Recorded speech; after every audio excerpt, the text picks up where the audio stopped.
न्याय राहिलाय का? गरिबांना न्याय मिळतोय का? आणि एखाद्या गरीबाची जर एखादी कैफियत एखाद्या ठिकाणी मांडायची म्हटलं तर त्या पद्धतीनं त्याची कैफियत ऐकली जाते का? हाच प्रश्न निर्माण केलाय केजच्या पोलीस स्टेशन आणि त्याच्यासोबत आरोग्य विभाग म्हणजे केज उपविभागीय रुग्णालयाने. आणि खऱ्या अर्थानं ज्या पद्धतीने हा विषय ऐरणीवर आलाय आणि सामाजिक प्रश्नांची चिंधड्या उडवताय, चिंधड्या. कारण की ज्या सिस्टीम्स ज्या यंत्रणा आम्ही आमच्या व्यवस्थेसाठी केल्या त्या व्यवस्थाच आज आमच्या कशा पद्धतीने प्रतारणा करतायत. अहो गुन्हेगार गुन्हे करून मोकळे होत आहेत. त्यांच्या ज्या काही बरबटलेल्या मानसिकता ते त्यांच्या साध्य करून मोकळे होत आहेत. पण त्या बरबटलेल्या मानसिकतेचा न्याय मागण्यासाठी जर कैफियत मांडायला एखादं कुटुंब जर पोलीस स्टेशनची पायरी चढलं तर त्याला तासोन तास वेटिंग मध्ये ठेवून त्याची प्रतारणा जी केली जाते ना, खऱ्या अर्थानं ती या सिस्टीमवर लागलेले डाग आहेत. का झाली एवढी प्रशासकीय व्यवस्था मदमस्त? ज्या पद्धतीनं गलेलठ्ठ पगार आणि सगळ्या सोयी उपलब्ध करून देणं हे ज्या पद्धतीनं आम्ही यांना सोकवलंय त्या सोकवलेल्या परिस्थितीमध्ये यांनी स्वतःची कर्तव्य हे खुंटीला टांगली आहेत. आणि कारण निसती ही कारण सामाजिक स्तरावर कशा पद्धतीने मांडली जातात ना, हा प्रत्येक नागरिक प्रत्येक कार्यालयात गेल्यानंतर अनुभव घेतो. आणि तशाच पद्धतीची काही घटना आणि तशाच पद्धतीची परिस्थिती काल केजमध्ये पाहायला मिळाली. एक 13 वर्षीय मुलींवर झालेल्या अत्याचाराची कैफियत जेव्हा ह्याची कुटुंब घेऊन त्या पोलीस स्टेशनमध्ये बसलं तर खऱ्या अर्थानं त्या पोलीस स्टेशनचं आद्य कर्तव्य होतं की त्या झालेल्या मुलीच्या प्रतारणा ऐकून त्याच्यावर आपला फिर्याद नोंद करून घेणं आणि संदर्भित मुलीला मेडिकलसाठी दवाखान्यात पाठवणं. पण तासोन तास सकाळी 5 वाजता या गोष्टीची नोंद होते आणि त्यानंतरची प्रतारणा जी मुलीची सुरू होते ना, खऱ्या अर्थानं या कार्यप्रणालीवर लागलेले हे कलंक याचाच विश्लेषण करण्यासाठी आज तुमच्यासमोर. नमस्कार, मंथन मध्ये आपलं स्वागत आहे. जेव्हा स्वातंत्र्य मिळालं तेव्हा स्वातंत्र्याच्या सोबत अनेक स्वप्न रंगवली गेली. कारण की आम्ही आमच्या पद्धतीनं चालवलेलं राज्य असेल, स्वाधीनता म्हणून आम्हाला मिळालेली होती परिस्थिती, संविधानानं आम्हाला ज्या पद्धतीच्या भूमिका, आचार स्वातंत्र्य, विचार स्वातंत्र्य, मग सगळ्या स्वातंत्र्याची जी आम्हाला एक चांगल्या पद्धतीची एक कैफियत आमच्या सोबत जोडली. कुणी कुणावर अन्याय करणार नाही, अन्याय केल्यानंतर या सगळ्या अन्यायाला वाचा फोडण्यासाठी यंत्रणा उभ्या केल्या. पण आज त्या यंत्रणा कशा पद्धतीने मस्त मवाल झाल्यात. यांना कुणाचा धाक राहिलाय का? यांना कुणाची परिस्थिती कळते का? आणि जो कोणी येतो यांच्या दारात खितपत पडल्यानंतर, कुणाचा तरी मोठ्या बापाचा फोन आल्यानंतर यांना काम करण्याची प्रणाली सुरू करण्याची यांची सवय. खऱ्या अर्थानं त्या 13 वर्षीय मुलीच्या सोबत झालेला तो जो झालेला प्रकार आहे त्याच्यापेक्षा विभत्स असा प्रकार या लोकांनी त्या मुलीसोबत केलाय. खऱ्या अर्थानं या सगळ्या प्रशासकीय व्यवस्था कशा पद्धतीनं मस्त मवाल झाल्यात आणि यांना या प्रशासकीय व्यवस्था यांच्या बापाच्या मक्तेदाऱ्या म्हणून वापरण्याची जी सवय झाली आहे ना, ती खऱ्या अर्थानं अंगावर काटा आणण्यासारखी. प्रशासन व्यवस्था, कार्यपालिका ज्या पद्धतीने कार्य करण्याच्यासाठी एक व्रत उचललं पाहिजे, समाजाच्या भूमिका आणि समाज व्यवस्था व्यवस्थित राहाव्या यासाठी दिलेल्या या पदभाल्या आहेत, यासाठी नियुक्त केलेली ही लोक आहेत. पण ही लोक कशा पद्धतीने आपली मुजोरी वापरतात, आपल्या पदाचा कशा यांच्या अंगात म्हणजे भूत संचारलाय, यांच्या अंगात कशा पद्धतीच्या गुरम्यांना निर्माण झाल्यात, ही घटना सगळ्या गोष्टींची कैफियत मांडून जाते. आज खऱ्या अर्थानं ज्या पद्धतीने या प्रशासन व्यवस्थेमध्ये एक सूत्रबद्धता पाहिजे. लोकांनी जर एखादी गोष्ट घेऊन गेले तर त्याला नोंदवण्याची तरी ताकद पाहिजे. खोटे गुन्हे नका नोंदवू, त्याच्यासाठी चिकित्सा करा, त्याच्यासाठी वाटेल त्या कसोट्या लावा. पण खऱ्या अर्थानं जर एखाद्या 13 वर्षीय मुलीच्या संदर्भात अशा पद्धतीच्या अमानुष कृत्याच्या माध्यमातून एखादी कैफियत तुमच्या दारात आली असेल ना, तर खऱ्या अर्थानं तुम्ही पण एका मुलीचे बाप असताल, तुमच्या घरीही आई बहिणी असताल, तुमच्याही घरी कुणी ना कुणी असताल. आणि या सगळ्या गोष्टी असताना सुद्धा त्या मुलीला आणि त्याच्या कुटुंबियाला रात्री 11 ते सकाळी 5च्या दरम्यान तुम्ही ज्या पद्धतीची प्रतारणा करून उभं केलंय ना, खऱ्या अर्थानं हीच माणुसकीला लावलेला काळिंबा आहे. आणि त्याच्यानंतर जी काळिंब्याची परिस्थिती सुरू होते ती उपविभागीय रुग्णालय केज येते. जेव्हा या मुलीला पाठवलं जातं तेव्हा खऱ्या अर्थानं त्या मुलीच्या सोबत ज्या पद्धतीच्या प्रतारणा या दवाखान्यात केल्या जातात, अक्षरशः स्त्रीरोग तज्ञ नाही म्हणून सकाळी 11 वाजल्यापासून संध्याकाळी 9 वाजेपर्यंत या मुलीला ताटकळत ठेवलं जातं. त्याच्या कुटुंबीय आणि ते मिळून रुग्णालयाच्या दारात त्या पद्धतीच्या काही व्यवस्था होत आहेत का, यासाठी फक्त वाट पाहण्याची वेळ त्या लोकांवर येते.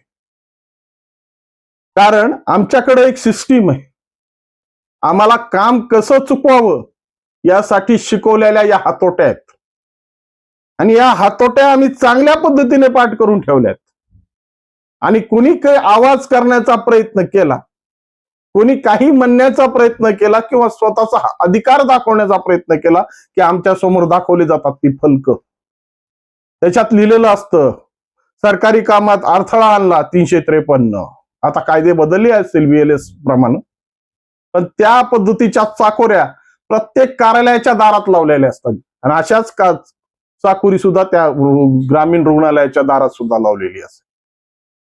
स्त्री रोग तज्ञ नाही म्हणून सकाळी 11 वाजल्यापासून तर रात्री 9 वाजेपर्यंत प्रताडित ठेवणाऱ्या त्या व्यवस्थेला मला प्रश्न विचारायचा आहे.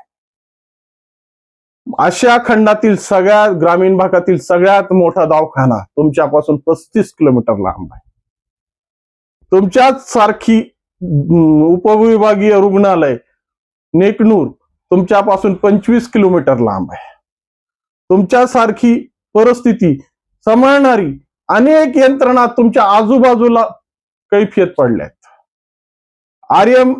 NRHM सारख्या व्यवस्था ज्या मुळेबल हॉस्पिटल्स आहेत त्या कितीतरी आजूबाजूला फिरतायत.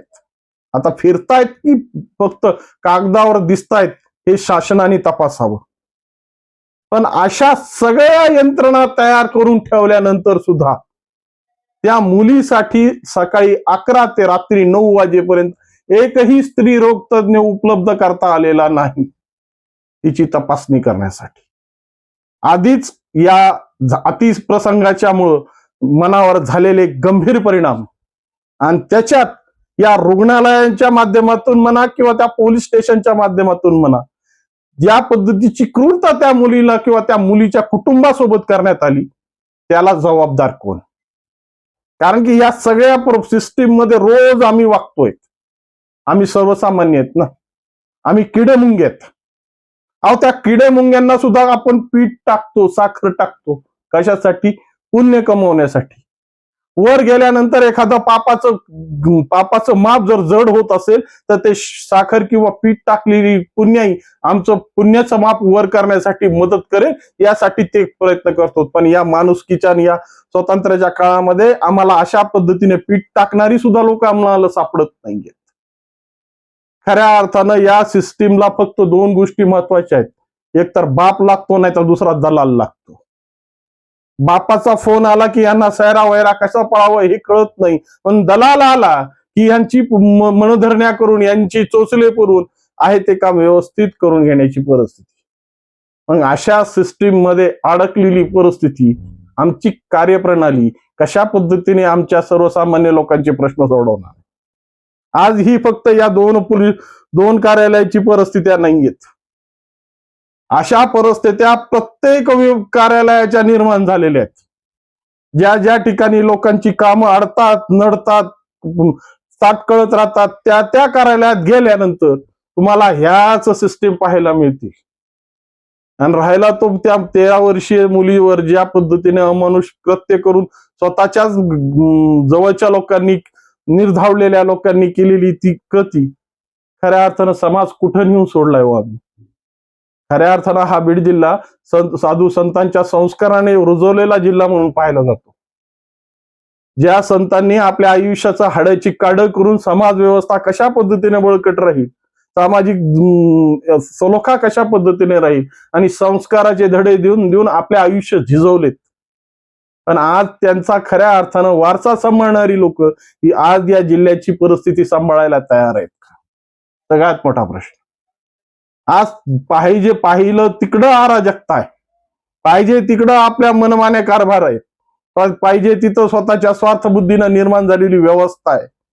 आणि या सगळ्या व्यवस्थेमध्ये, या सगळ्या जंगलराजमध्ये प्रत्येक माणसाला आपला आपला विषय सांभाळून न्यायचा आहे.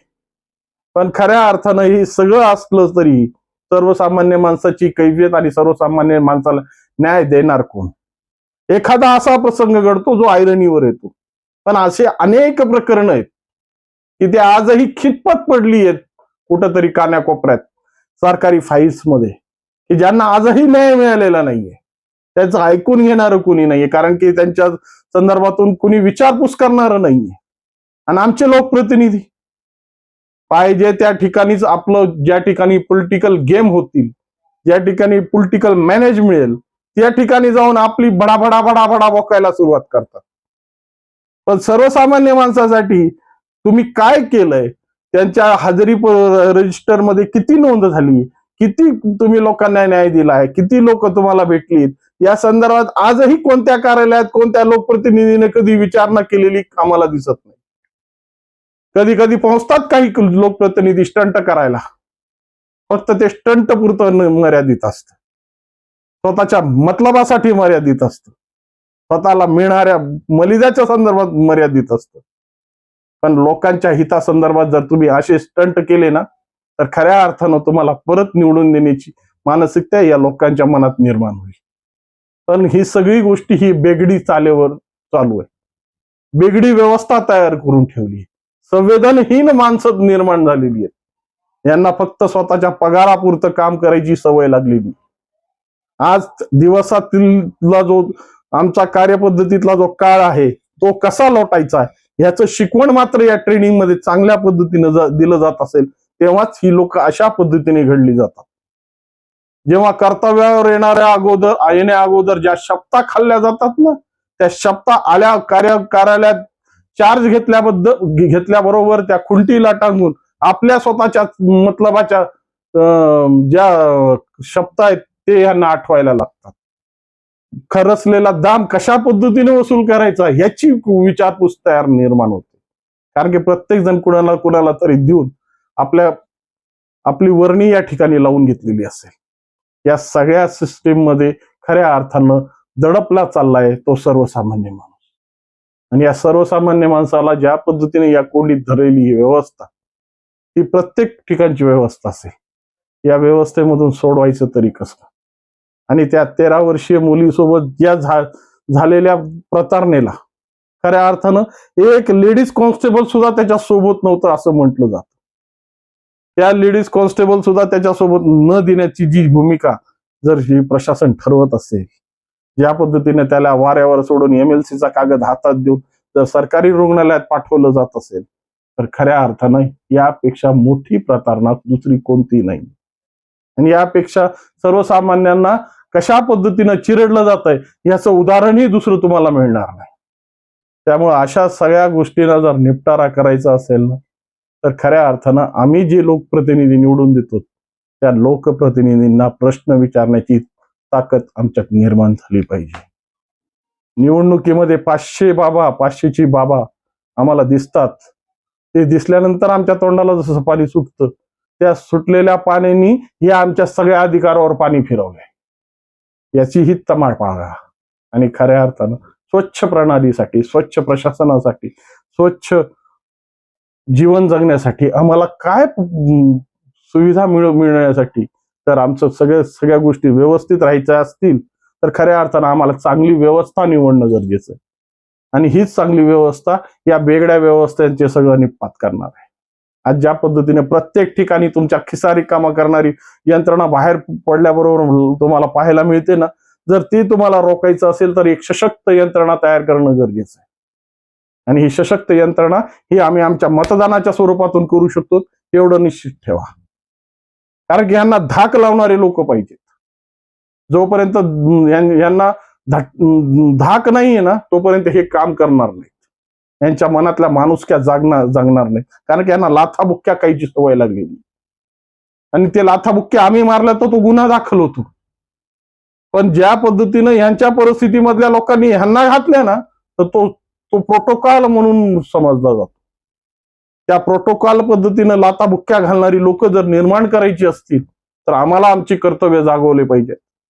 आणि या प्रोटोकॉलमध्ये अशा पद्धतीच्या लाथाबुक्क्या देणारी लोक जर निर्माण झाली तर खऱ्या अर्थानं ही सिस्टीम व्यवस्थित चालेल याबद्दल दुमत नाही. ही जर परिस्थिती चालवायची असेल, या परिस्थितीतून जर खऱ्या अर्थ समाजाला बाहेर काढायचं असेल आणि अशा प्रकरणात तुमच्या नशिबाला येऊ नयेत यासाठी खऱ्या अर्थानं तुम्हाला जर वाटत असेल तर तुम्ही या सगळ्या गोष्टीचा विचार सारासार स्वतःच्या मनाला करा.